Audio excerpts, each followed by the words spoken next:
Well, I'm going to do another driving video.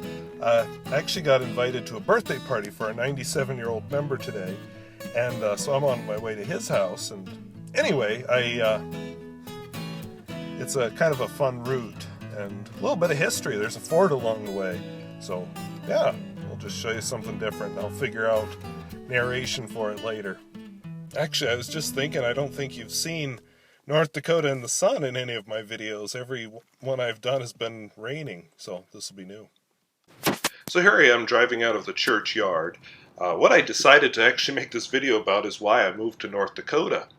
Of course, on the way I'm going to interrupt myself constantly, as you are probably well aware.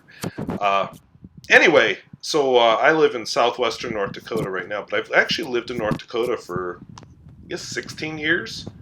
Can't remember exactly. Anyway, 16 years sounds right. I grew up in Pennsylvania, and I'll admit, small town to rural Pennsylvania also. I have never spent very long in a big city. I've lived a few weeks in Fargo, a few weeks in Minot, a few weeks in months in the town where I went to college, but it wasn't, in the great scheme of things, it really wasn't that big. Grove City, if you care. Anyway, we're coming up here on a ranch. This guy ranches all the land around the church. It's his grain silos and his grain bins, his hay bales and his cattle that you'll see around the church, and sometimes walking through the churchyard because they get in. But anyway, he'll stop into church every so often when we're having lunch after the service and visit. So that's kind of neat. But anyway, another thing I'll just point out here, a little bit of history. Over to your left, which is what I'm looking at now, somewhere, and I couldn't tell you exactly where, there used to be a one-room schoolhouse there, which is where the church had its start. Now up on the hill here, you can see a house, and then to the right of the house, there used to be another school which replaced that one-room school. It was a two-room school, because wow, they just went all out. And anyway, it became what's the word I'm looking for? Went all the way up through 10th grade. This is the one-room school and an early church congregation. Now we're looking at the road again. But in a second here, you'll see that two-room schoolhouse I was talking about. So yeah, that went all the way up to 10th grade, but it is, as of 2 years ago, it's been torn down. So I took this picture. Must be older than 2 years old. Of course, nowadays there aren't too many of these one-room schoolhouses left. I can think of one up in Amadon, and I think there's a few further east in the state. But yeah, they're getting to be few and far between. And I suppose there's good and bad to that. Academically, if you have a good teacher in there, it provides a great opportunity to more differentiate instruction, move kids ahead if they need it, hold them back if they need it, more personalize it. But at the same time, you're also looking at several grade levels in one classroom. I mean, the one up in Amadon, they're all the way from kindergarten through 8th grade, and that's a lot of prep work. And I'm just thinking about, we offer Algebra 1 to 8th graders at my school. Well, if you teach up in Amadon, you probably don't have the math background to do something like that. So, I don't know, horse apiece. And, as far as socialization, you get to socialize more with different grade levels. And people always say, in a small school, it's more like a family. And that's true. I mean, I've talked before about how I like teaching in a small school. But I do wonder about academic issues and social issues too. Just when you're in a family like that, sometimes you're a lot more accepting. If I have an uncle who spouts off weird racist stuff, I'm less likely to say something than I am, with ordinary people that aren't family. That's enough on that. I like the size school I'm at. It's not one-room school, and I think that's good. But it's still small enough that the kids know each other. And I know the kids, and I know their families. So, make of that what you will. This is an abandoned farmstead. If you drive around with the man whose birthday party I'm going to, he could tell you who lived where and give you their whole history. Don't ask me. I haven't lived here long enough, and I'm not so up on the gossip and what is going on in people's lives. Well, anyway, that's enough about schools. I really wanted to tell you why I live in North Dakota. So I think you're seeing it right now. Look at all that wide open space. Now, I said I grew up in a rural part of Pennsylvania. I graduated in a class of 52, actually. My county was pretty rural by Pennsylvania standards, but you would not go as far as I've gone here without seeing a house, unless you're on state forest land. Then it's possible. Although even there, they built a lot of camps right by the roads, and then the land behind the camps is state forest land. But I just love the wide open space, the emptiness. It's somewhere where you can really go out and be alone. And well, I was about to say you feel like you're out in creation, but honestly, look at it. It's all agricultural. It's not natural prairie. And I'm not bashing agriculture. I mean, we all like to eat. By the way, a truck was coming right there, and I probably should have cropped this part out, but whatever. But it's not all natural prairie, but it is empty, which I think just a little bit of alone time, being by yourself, is just good for the soul. It's good for your creativity. It's good for socializing. It's good for everything. For me, I like people, but I need to get away from them, and I just love the fact that I can be away from them. I live in town. There's a lot of perks to living in town. I can walk to work, walk to the grocery store, walk to the post office. In fact, I really only drive when I go out to church, or those rare times I actually leave town. But my problem with living in town, is I'm never away from people noise. Right now I can hear a car driving on the highway. You probably can't hear it on the microphone, but I can hear it. I can hear a machine running out there. It's just constant people noise. And I would love, love, love to just be able to live somewhere where it's totally quiet and all I hear are the sounds of nature. I'll tell you, one of the other things that I don't like about living in town is it's really, you're never really alone and private. Now, I don't think I do anything weird. It's not like I'm going to run around the yard naked, even if I was out in the country. But, well, as an example, you've seen flashes of my house in a few videos. I have had not just one or two people, but a number of people share their opinion on how I painted my house. Now, if it's a nice opinion, you should share it. That's just kind of a thing people do. But I've heard all the negative opinions too, a lot of them. And it's just like, why? If I lived out in the country, people wouldn't care, because who would see it? But here in town, a lot of people see it, and a lot of people just feel this need to comment. If I'm out working in the garden, people know. If I decide to be lazy and let the weeds grow, people know. Some of that, I will admit, helps hold people accountable. But I've always... Yeah, I know some of you right now, as I'm talking about the color of my house, are having visions of, well, what if he painted it hot pink? Is that okay? And here's how I look at it. There is a certain level where you start to impact your neighbors. I don't think hot pink is that level. I wouldn't do that. But, I do think it's important to keep your neighbors in mind. Like, if I have my yard full of trash, if I don't mow my lawn and allow the vermin to move in, all that's going to affect my neighbors. And if I paint my house frosty margarita, which it is, really, who cares? Live and let live. If I am growing vegetables in my front yard instead of flowers, live and let live. Who really, honestly cares? If I don't want to waste my money on watering my lawn, who cares?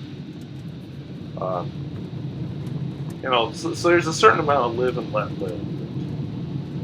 It's harder to do in town. And I think the more densely packed people are, the harder it is to live and let live. Now, I don't want to make it sound like I'm planning to move out into the country, because part of what makes it be country is the fact that there aren't people living out there. So if we all move out there, is it country anymore? And the other side of it is, there's a lot of things I like in life, and small town life seems to be a good compromise to get all of them together. Maybe someday, if I ever get rich, I can have a slightly more private lot. But, overall, small town life's just been a good compromise for me. And, I do actually kind of like having neighbors. can be annoying, but it's also really good. Like if you have trouble, like last year I was really extremely sick, and there was no way I was going to get myself to the hospital. And with something like that, it's very helpful to have neighbors. So anyway, small town life is a good compromise. Like I said, one of the things I really value is the ability to walk everywhere. If I lived out here, I wouldn't walk to the grocery store or post office. I wouldn't really be able to walk anywhere at all. I'd be relying on my car. And of course, a lot less fun in the winter when you have a blizzard and the road's plugged up for a few days. Or, as happened a few years ago, some of these people that lived out here went a few weeks without electricity.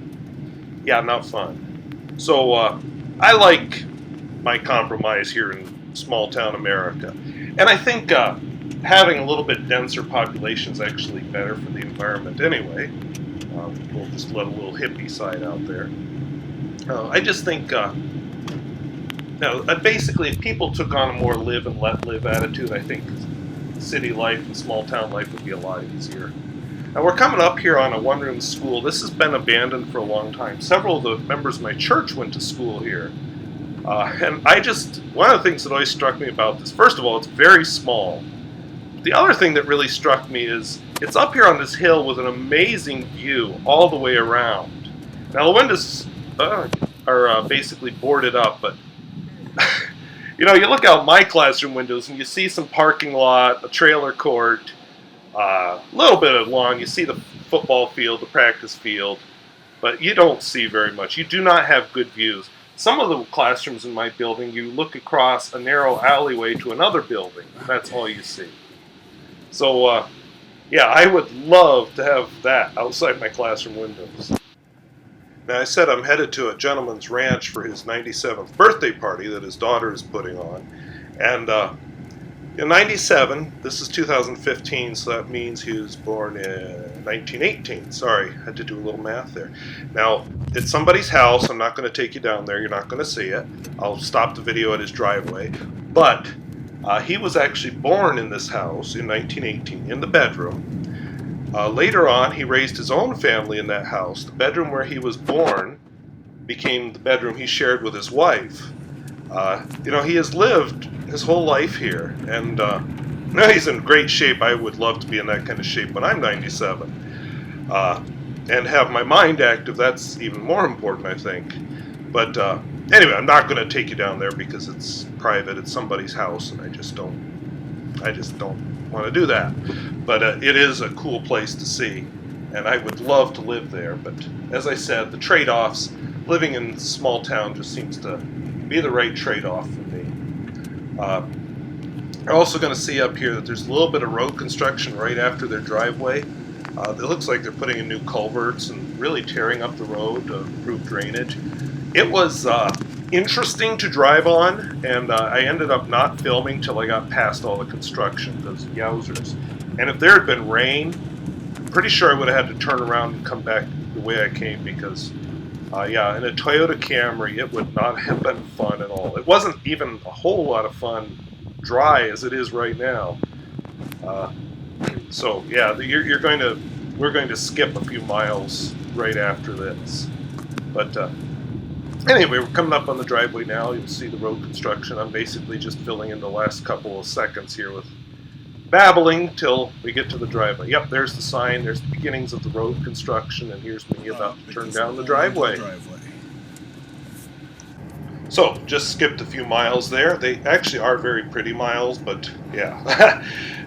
You either have me still narrating videos, or you have a pretty video made by a man who's been in a traffic accident, and I picked to continue narrating videos.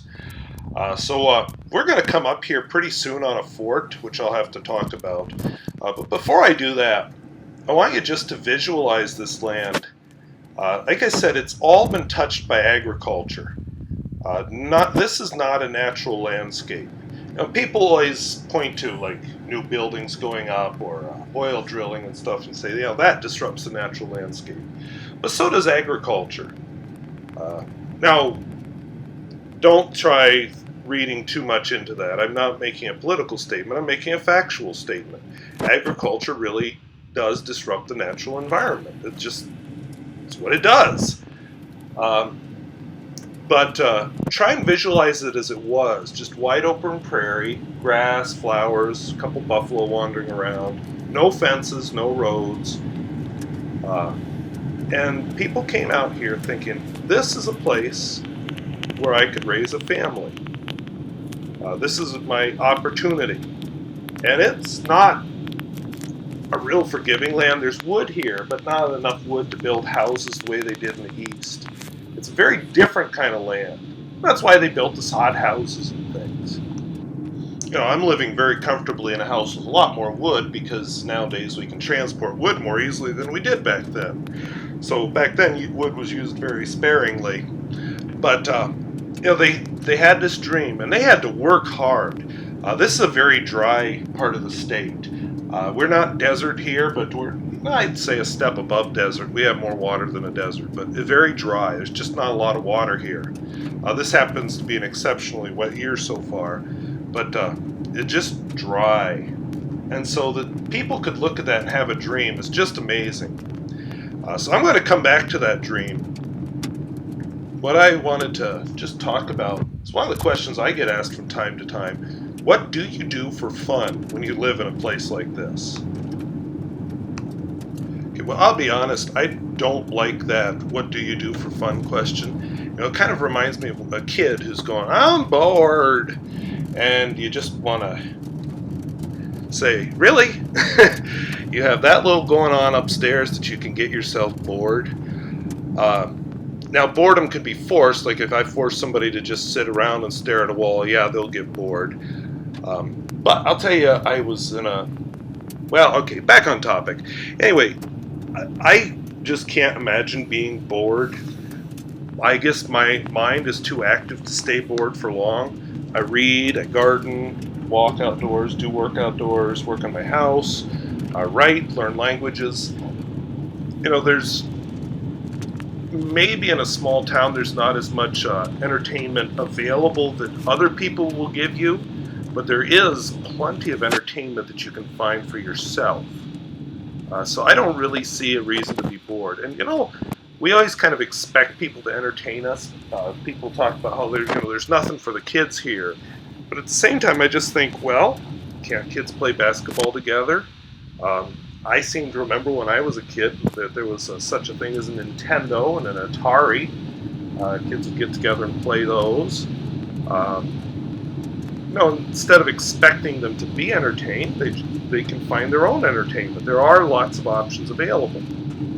Now, if you start making too many rules and make it impossible, that's different. But overall, I'd say that the entertainment's there. You just have to look for it instead of expecting it to be provided.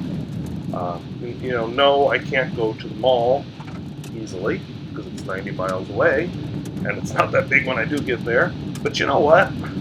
What a sad life it is if your entertainment is going to the mall and shopping.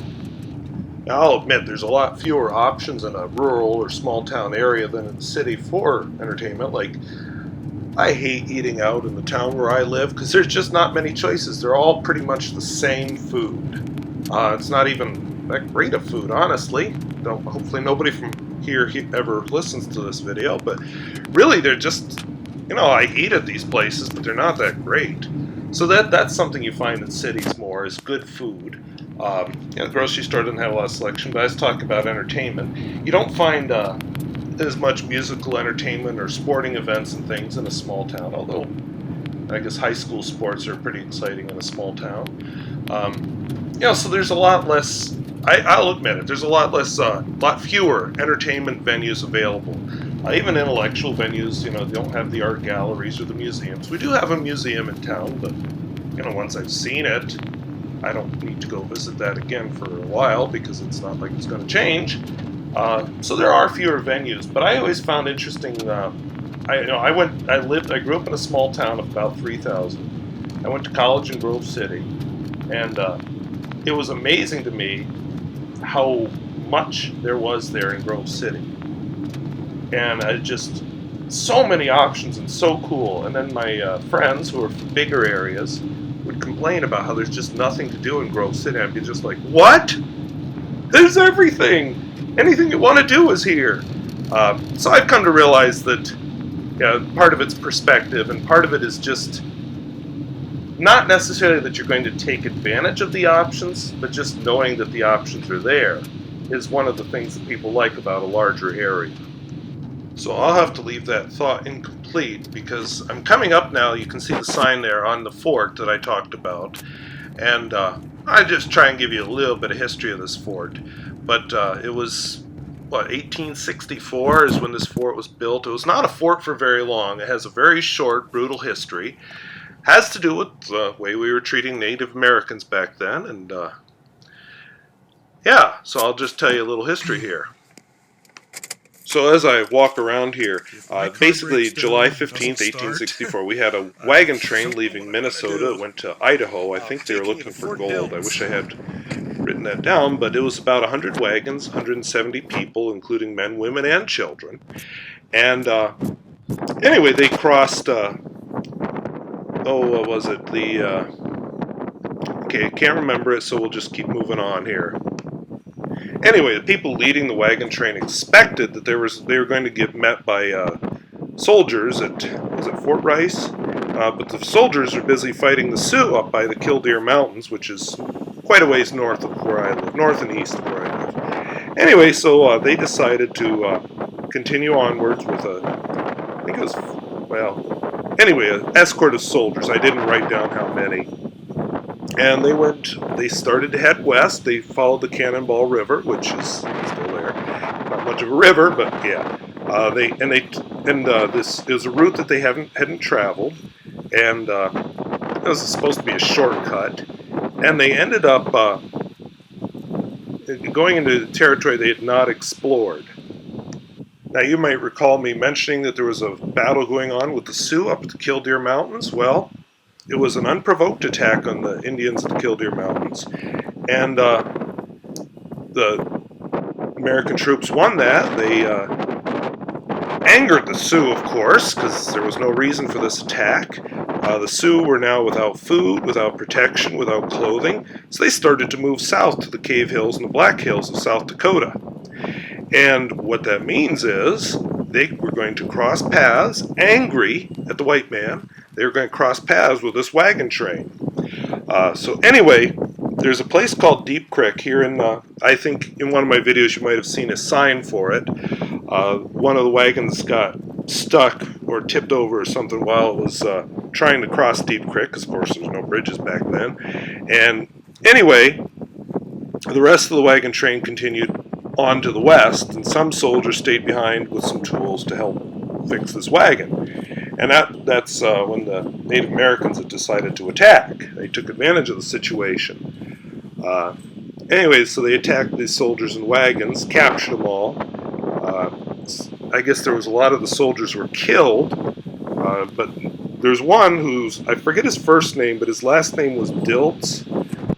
He's the one that the fort's actually named after, but he was mortally wounded in this attack. Anyway, 9 were killed. The Sioux lost a lot of warriors too, of course. One of the warriors, by the way, was Sitting Bull, which I'm sure if you've studied any history, you've heard of Sitting Bull. Anyway, they... sorry, got to pause and drink of water. Okay, anyway, back on topic here. So the wagon train went into a corral. I think you've seen those, if you know the history of how wagon trains would protect themselves. Buried the dead. And then for 2 more days, they continued going west, and the Indians were constantly attacking. The wagon train did leave behind some bread at one point, laced it with poison. I want to say strychnine, but you might want to double check me. But anyway, remember the Native Americans were starving because they got forced out of their village up in the Killdeer Mountains without food or anything, and a lot of them were killed by this poison.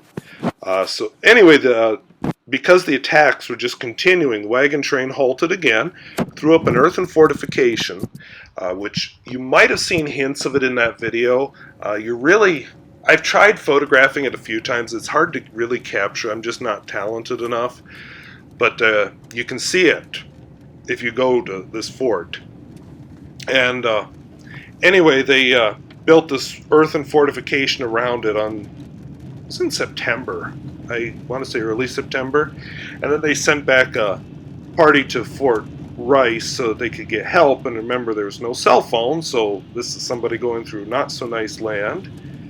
And anyway, the Indians continued to harass this fortification for a few days, but then eventually left because, of course, they were hungry, and so they had to move on. Eventually, they were rescued. More soldiers came from Fort Rice to rescue them, but it's kind of interesting. You know, this is not that long ago, just over 100 years ago, but I was just walking around there, a place where all of this happened. It doesn't look like much. If you didn't know the history, you'd probably walk past that and never even know you went through anything like that. But this is all real, and it's history that exists. And I'm sure, you know, this kind of history is all over the world, but that's the kind of history that there is right where I live. Now, I'll admit, one of the things I miss from the East Coast is that really long sense of history. A lot of the things here just aren't that old. I mean, 100 years old is pretty old. But at the same time, we still have people alive who remember that history that we do have. I know people who remember sod houses. There's a lady, actually the daughter of the man whose birthday party I was at, who pointed out a windmill that used to run a generator because they didn't get electricity in this country, this area here, until the mid-1950s. So what they had on the windmill was a generator, generated electricity. I forget how much she told me, but down in their basement then they had a bunch of batteries. And that's how they got their electricity, is with this windmill and the batteries. And you know, coming full circle, in a few minutes here, you're going to see a view of a whole bunch of windmills which are now doing the exact same thing, generating electricity for use, you know, on a larger scale than just one little homestead. But I found that very interesting that, you know, just that recently, that's how people were still living. So you get that immediacy of the history, but you go back east and there's buildings that are hundreds of years old, that date from before the Revolutionary War in some cases. And if you want real history, go overseas to Europe or China, and then you can see some really ancient buildings, or Egypt, you know, pyramids. And it's not to say there aren't ancient things here, like I have some friends who have teepee rings on their property. You know, those, for many years, were the Native Americans would set up their summer camp. And now my friends use it as their summer pasture. It has a spring in it. You know, you can see exactly why they would always camp there and set up their teepees there in the summer. You can also see why they didn't stay there in the winter, because, you know, a teepee isn't quite the shelter that a house is. So they would move south in the winter. But, you know, there's that history right there. And I guess that's a little bit of ancient history. And, you know, someday maybe people won't even realize what this ring of rocks is for. But that is something I miss in North Dakota, is that long history. I think it's a little bit eye-opening when you can actually feel and touch history. Like the museum here in town actually has a sod home out in the back that they built. So people can get an idea what it's like inside of a sod home. Instead of just hearing about it, they can feel it. When I was at that birthday party, went into the old ranch house. That was built long before, what did I say, 1918, when the guy was born. It was built long before then. It's actually built out of two old homesteads that were kind of smacked together. You would not build a house that way now at all. You know, it's not that well built, honestly. Probably insulation has been added. I can't stand up straight at the edges of the room. Even my own house, which isn't quite as old as that, mine is one of the few original survivors in this neighborhood where I live. People say it's small. It has 2 additions on it, bringing it up to 672 square feet. When I look at the original 400 and some square foot part, oh, those are antelope. When I look at the original 400 and some square foot part and realize that families lived in that, and the addition has the kitchen and the bathroom in it, and just think, okay, so They would have had an outhouse right here in town. You look at old pictures in New York City, and look, oh, there's the windmills I was talking about. Look at old pictures in New York City. You can see all the horse dung in the streets, and just imagine the smell. It really starts to have you appreciate how rich we are now, and how much better life is now. Just the fact that we can touch and feel this history. And that's, just a short period of time. Like I said, go to some of these other parts of the world, you get a real appreciation of history. I suppose now that this video is coming almost to an end, I should just come back to my original topic, because I kind of went off on a tear there. If I had the chance, would I continue to live in North Dakota? I'll admit, at the moment I don't see myself moving. If I do move, it's going to be somewhere with a small town. I'd like it to be a rural area. I wouldn't mind a town a little bit larger than where I live, but it's got to be small, especially if I'm going to be teaching. North Dakota has its faults, and on this channel, that's just not the kind of thing I like to get into. But I will admit that there are things about North Dakota I really, really don't like, both culturally and just the land and the climate. I like winter, but there's some things about winter here that just aren't really a whole lot of fun. But would I necessarily move somewhere else? I don't know where I would move. Every so often people say, oh, what state would you move to? Well, the state's a big thing. Or what country would you move to? I don't know. I think you could find something good in every state that you'd like. I just don't know. I haven't thought about it too much, really. I'm happy where I'm at. The way I look at it is I have a home base. I'd like to travel more than I do. I guess I have it too good here. I just don't travel much. I don't even get out of town that much. But I'd like to travel more, but it's nice to have somewhere to come home to. And that's kind of what North Dakota is. It's a place to come home to. I just like being able to call it home. But as I said, I've thought about city living. I actually had the chance to teach physics in a much larger city, and I would have been teaching physics full time. But it just, in the end, it didn't appeal to me at all. I would have made a lot more money. It would have been a lot more available to me. I would have had much better lab equipment, which would have been awesome. I would have been able to teach AP physics, which would have been a nice challenge. But in the end, I think I found contentment. I found my enough. I wanted to teach and live in a small town. I have other interests besides teaching, and living here, I'm able to focus on more than one thing. So I thank you for watching. I'm up on the highway. It won't run the iPad anymore, so we will see you later. Oh, my leg.